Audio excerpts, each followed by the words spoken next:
Hi friends, welcome back. இன்றைக்கி இந்த வெள்ளை அவல் வச்சு ஒரு பூரி பண்ணலாம். இந்த அவல் நிறைய பேர் வீட்டிலே வாங்கி வச்சுருப்பாங்க. அது என்ன செய்யன்னு தெரியாது. சும்மா பாலில் தேங்காய் பால் போட்டு தேங்காய் பூ போட்டு சர்க்கரை போட்டு ஊற வச்சு சாப்பிடுவாங்க. இன்றைக்கி இதில் பூரி பண்ணலாம். நிறைய டிஷ் பண்ணலாம். இதில் பணியாரம் பண்ணலாம், பூரி பண்ணலாம், பேன் கேக் பண்ணலாம். ஒரு 100 கிராம் இந்த அவலை நல்லா புழிஞ்சு எடுத்துக்கோங்க.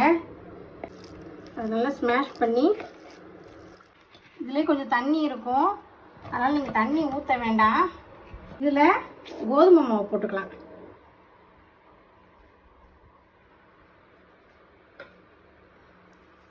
கொஞ்சம் அரிசி மாவும் சேர்த்துக்கலாம். கட் பண்ணி போட்டிருக்கேன். கொஞ்சம் சில்லி ஃப்ளேக்ஸ் போட்டுக்கிறேன் காரத்துக்கு. கொஞ்சம் சாட்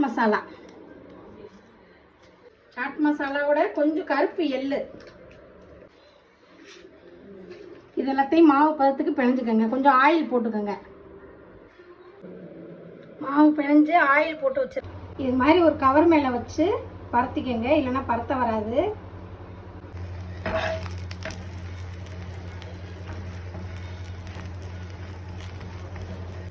அவல் ரொட்டி ரெடி. இருக்கும், ட்ரை பண்ணி பாருங்க. அவல் ரொட்டி ரெடி.